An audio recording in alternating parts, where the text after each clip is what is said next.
Hi everyone, my name is Azad Khan. हम लोग पढ़ रहे हैं 9th क्लास की सिविक्स का chapter number 1, what is democracy and Y democracy. पिछले क्लास में हम लोग डिस्कस कर चुके हैं फीचर ऑफ डेमोक्रेसी के बारे में कि डेमोक्रेसी के क्या क्या फीचर्स होते हैं। क्वेश्चन ये था कि Y democracy considered the best form of government. इस चीज़ पर हम लोग डिस्कस किए थे और कई सारे फीचर्स भी देखें और उसके कुछ आर्ग्यूमेंट्स भी देखें, कुछ फेवर में, कुछ अगेंस्ट, डिमेरिट्स, मेरिट्स, सारी चीज़ें हम लोग देख चुके हैं। लेकिन एट लास्ट इतने डिमेरिट्स पढ़े हम लोग, बट एट लास्ट हम लोग इसी कंक्लूजन पे आते हैं कि नहीं, डेमोक्रेसी के अलावा कोई और form of government, other form of government जो है तो बेहतर नहीं है।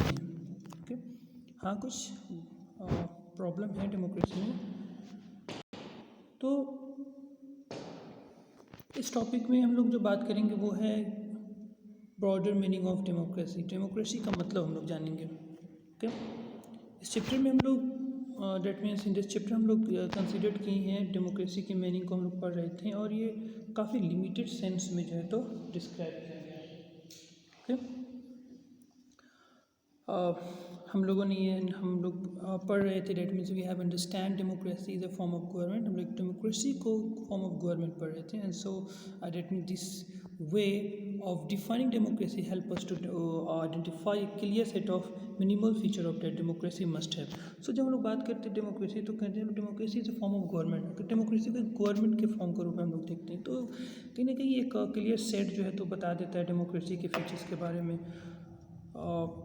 सबसे मोस्ट इम्पोर्टेंट कॉमन जो है, सबसे कॉमन फॉर्म जो है डेमोक्रेसी का वो क्या है, मोस्ट इम्पोर्टेंट आप जो है वो ये है कि डेमोक्रेसी जो है ना रिप्रेजेंटेटिव जो है तो अलाउ करता है। It means the most common form that democracy take in our time is that of representative democracy. Democracy का सबसे इम्पोर्टेंट पॉइंट ये है कि डेमोक्रेसी जो है ना वो रिप्रेजेंटेटिव डेमोक्रेसी होता है। दैट मीन्स प्रतिनिधि होते हैं। ओके, सो और भी हम लोग एक्चुअली हम लोग पिछले क्लास में भी पढ़ चुके हैं। डेट मीन्स 8 क्लास में, 7 क्लास में भी पढ़ चुके हैं रिप्रेजेंटेटिव के बारे में कि कौन होता है रिप्रेजेंटेटिव। वो जो इलेक्शन में कॉन्टेस्ट करते हैं और जिन्हें हम इलेक्ट करते हैं, और वही होते हैं रिप्रेजेंटेटिव जो लोगों के जगहों पे, डेट मीन्स पीपल्स के बदले जो है तो वो खुद रूल करते हैं। खैर, हम लोग और भी आगे भी इसके बारे में पढ़ेंगे और पिछले क्लास में भी लोग डिस्कस कर चुके हैं। तो कंट्रीज़ जो हम लोग जिसे कहते हैं हम लोग democracy. Okay, democracy means simple definition क्या होता है, rule by common people. Okay, but ऐसा नहीं है कि डेमोक्रेसी में सारे लोग जो है तो रूल करते हैं। ओके, नहीं, that means all the people do not rule. समझिएगा बातों, क्योंकि यहाँ पे रिप्रेजेंटेटिव पे हम लोग बात कर रहे थे, तो सारे लोग डेमोक्रेसी में रूल नहीं करते हैं। दैट मीन्स रिप्रेजेंटेटिव के थ्रू करते हैं ना। A majority is allowed to take decision on behalf of all the people. Okay, a majority एक कह सकते हैं कि बहुसंख्यक जो है ना वो ये अलाउ करती है पूरे लोगों के लिए डिसीज़न लेने के लिए अलाउ करती है।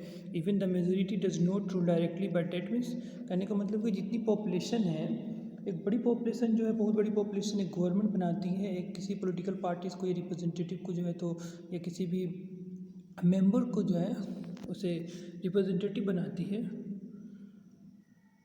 तो ये जो बताया जाता है कि डेट मीन्स ऐसा नहीं है कि वो खुद से रूल करते हैं, नहीं, जो मेजोरिटी भले ही जो है तो अपना वोटिंग करके किसी को रिप्रेजेंटेटिव बनाते हैं, चाहे ज़्यादा हो उनकी पॉपुलेशन या कम हो, नो मैटर। ओके, बट वो डायरेक्टली रूल नहीं करते। That mean the majority does not rule directly. Okay, so the majority of the people rule through their elected representative. इस चीज़ को हम लोग नोट करेंगे कि the majority of people rule through their elected representative. तो जितनी भी मेजोरिटी है, बहुसंख्यक लोग हैं, वो रूल कैसे करते हैं? रूल करते हैं रिप्रेजेंटेटिव के बेसिस पे। जो इलेक्टेड रिप्रेजेंटेटिव होते हैं, चुने हुए जो प्रतिनिधि होते हैं, वही रूल करते हैं, हम लोग नहीं रूल करते हैं। ओके, फॉर एग्जांपल अगर बिहार में है तो आप जिस जगह पे हैं तो क्या लगता है आपको, जहाँ जो विधानमंडल में आते हैं, जिस क्षेत्र में जाते हैं, चुनाव क्षेत्र में, तो आप रूल करते हो? नहीं, हम लोग रूल नहीं करते हैं, विधायक रूल करते हैं, हमारे जो एमएलए होते हैं। ओके, अब एमएलए को बनाया कौन? पीपल। तो तो ये इस तरीके से इनडायरेक्टली रूप से हम लोग देखते हैं कि लोग जो है तो रूल कर रहे हैं। ओके, तो हम लोग जो है तो खुद से नहीं रूल करते हैं, आप लोग 8 क्लास में ही पढ़े हैं, खुद से नहीं बल्कि रिप्रेजेंटेटिव के थ्रू कराते हैं।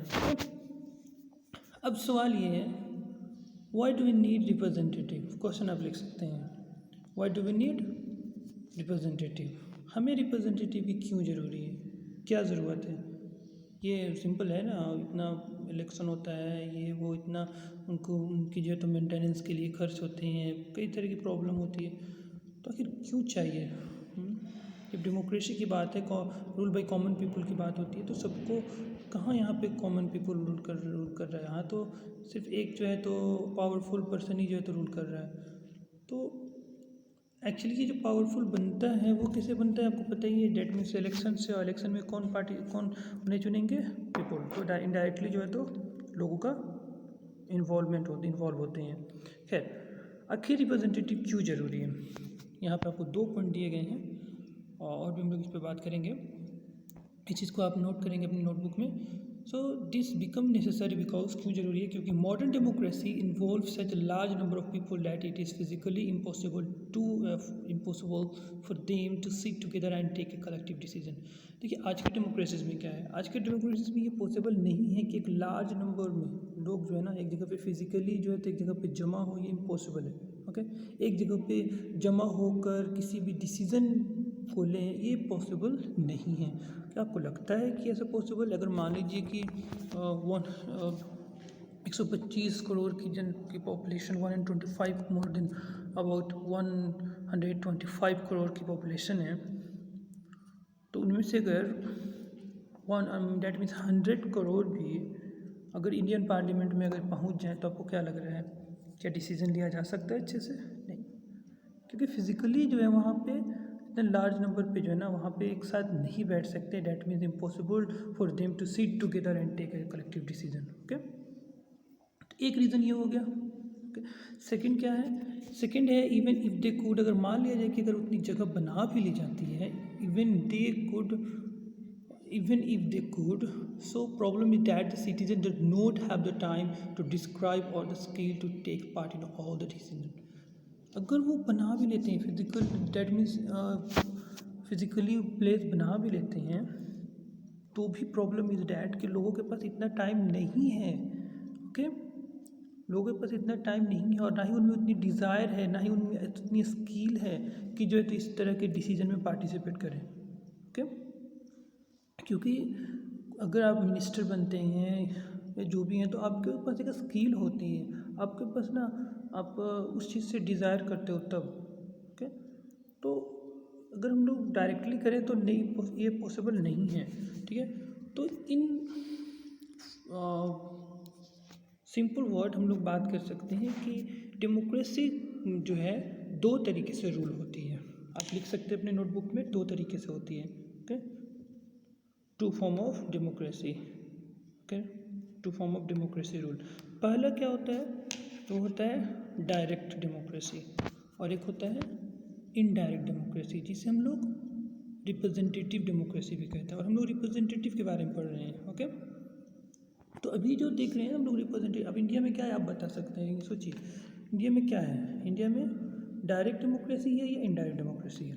आई होप कि आपका आंसर होगा इनडायरेक्ट डेमोक्रेसी, क्योंकि हमारे यहाँ रिप्रेजेंटेटिव होते हैं, हम डायरेक्ट गवर्नमेंट को नहीं चुनते हैं। ओके, हम लोग क्या डायरेक्ट प्रधानमंत्री को, प्राइम मिनिस्टर को इलेक्ट करते हैं? नहीं करते हैं। क्या डायरेक्ट हम लोग प्रेसिडेंट को इलेक्ट करते हैं? नहीं करते हैं। क्या हम लोग डायरेक्ट सीएम को करते हैं, चीफ मिनिस्टर को, गवर्नर को? नहीं करते हैं। ओके, ये चीफ मिनिस्टर हैं, ये प्राइम मिनिस्टर, इन्हें हम नहीं करते हैं, इलेक्ट करते हैं, और हम रूल नहीं करते हैं, हमारे रिप्रेजेंटेटिव करते हैं। डैट मीन्स हमारे कंट्री में क्या है? Representative form of democracy. Okay, so ये 2 चीज़ें जो दी गई है आपको क्लियरली बता देता है, समझ में आ जाता है कि ये डेमोक्रेसी क्या है, और that means this clarity help us to distinguish democracy from non democracy, और यही चीज़ें जो है तो आपको हेल्प करता है डेमोक्रेसीज को, है ना, नॉन डेमोक्रेसी से फ़र्क करता है। लेकिन ऐसा नहीं है कि अगर हम लोग इस चीज़ को अगर हम लोग पढ़ते हैं, डैट मीन्स ये फर्स्ट और सेकंड ऑप्शन को अगर लेते हैं कि लोग टुगेदर एक साथ इन्वॉल्व नहीं हो सकते हैं, तो ऐसा नहीं है कि वो एक अच्छे और बुरे डेमोक्रेसी में कोई फ़र्क होता है, नहीं। Okay, between the democracy and good democracy ऐसा नहीं है कि कोई कहे कि सिर्फ लोकतंत्र है एक अच्छा लोकतंत्र, इसमें कोई इससे कोई मतलब नहीं है। ओके,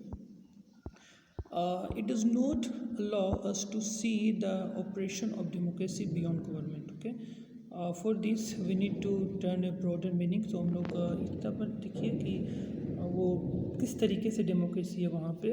ओके, इस ये डिपेंड करता है गवर्नमेंट के ऊपर, है ना। तो अब तो कई कंट्रीज़ में जो है तो डायरेक्ट डेमोक्रेसी होती है, कई कंट्रीज़ में जो है तो इनडायरेक्ट डेमोक्रेसी होती है, क्योंकि पॉपुलेशन ज़्यादा है तो वहाँ इनडायरेक्ट होगा। ओके, चलिए, sometime we use democracy for organisation from other the government. तो जस्ट रीड दिस स्टेटमेंट, कुछ दिए गए हैं स्टेटमेंट, उसके बारे में आपको पढ़ना है कि कभी कभी क्या होता है कि जो डेमोक्रेसी है ना वो गवर्नमेंट, क्योंकि जनरली कहते हैं व्हाट इज डेमोक्रेसी, तो democracy is a form of government का एक रूप है, लेकिन कभी कभी डेमोक्रेसी को गवर्नमेंट से हट के देखा जाता है। Okay, every sphere of life में हम लोग कहते हैं कि डेमोक्रेसी होनी चाहिए। ओके, तो डेमोक्रेसी का मतलब क्या होता है आप समझ लीजिए फिर से, that means equal.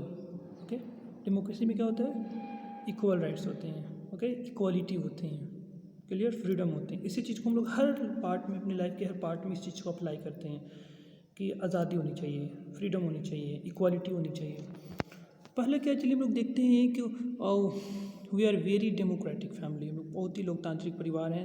When ever a decision has to be taken we all sit down and arrive at a consensus, my opinion matter as much as my father's. Okay, so जैसे लोग कहते हैं कि मेरी फैमिली बहुत democratic है, that means democratic का मतलब कि जहाँ पे कोई भी डिसीजन जो है वो डिस्कशन से लिए जाएँ, सारे लोग बैठे हैं वहाँ पे, सबकी अपनी अपनी अलग अलग ओपिनियन को देखा जाए कि उनके ओपिनियन क्या है इस मैटर पे।